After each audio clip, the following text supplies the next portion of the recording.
Après de longs débats entre les alliés de l'OTAN, les médias ont indiqué mardi que le chancelier allemand Olaf Scholz avait approuvé le transfert d'au moins 14 chars de combat Léopard 2 A6 à l'Ukraine. Les rapports indiquent également que Berlin ne s'opposera pas non plus à la livraison de chars Léopard par d'autres pays. Ces chars sont fabriqués en Allemagne. De fait, les règles relatives aux achats militaires stipulent que Berlin doit autoriser toute réexportation vers des pays tiers au préalable. Mardi, lors d'une réunion avec le secrétaire général de l'OTAN à Berlin, le nouveau ministre allemand de la Défense a confirmé que les plans de transfert des chars avaient déjà commencé. J'ai encouragé les pays partenaires qui disposent de chars Léopard prêts à être déployés à former les forces ukrainiennes sur ces chars. Toutefois, il ne voulait pas que la livraison de chars éclipse les autres formes de soutien offertes à l'Ukraine. L'Allemagne a déjà dépensé plus de 3,3 milliards d'euros. Seule la Grande-Bretagne est dans le même ordre de grandeur, sans compter les États-Unis. Cela montre clairement l'ampleur de l'engagement de l'Allemagne, en plus de tout l'engagement humanitaire et des autres formes de soutien. Plus tôt dans la journée de mardi, la Pologne a soumis une demande officielle à Berlin pour pouvoir réexporter jusqu'à 14 de ses chars de combat Léopard 2 à 4 vers l'Ukraine.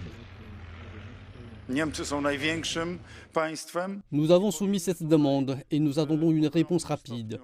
Bien sûr, nous formons déjà des soldats ukrainiens en Pologne. D'autres pays le font également. Et nous continuerons encore. J'espère que la réponse des Allemands sera rapide cette fois-ci, car ils retardent, ils esquivent et agissent d'une manière qui est difficile à comprendre. Nous pouvons voir très clairement qu'ils ne veulent pas aider l'Ukraine à se défendre de manière plus large. L'Allemagne a été vivement critiquée pour avoir retardé le transfert de chars demandé par l'Ukraine il y a plusieurs mois. La réticence allemande s'exprime en grande partie par la position pacifiste qu'elle a longtemps défendue après la Seconde Guerre mondiale. L'Allemagne tenait également à ce que tous les partenaires de l'OTAN et de l'UE acceptent le transfert d'armes lourdes.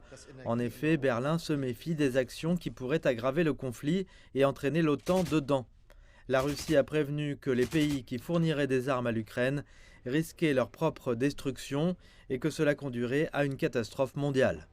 Les États-Unis envisageraient également de lever leur opposition à l'envoi de certains chars M1 Abrams en Ukraine.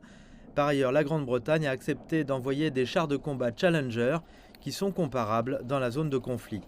Tous ces modèles de chars sont très nettement considérés comme la meilleure option pour l'Ukraine, car ils sont disponibles en grand nombre, mais aussi faciles à déployer et à entretenir.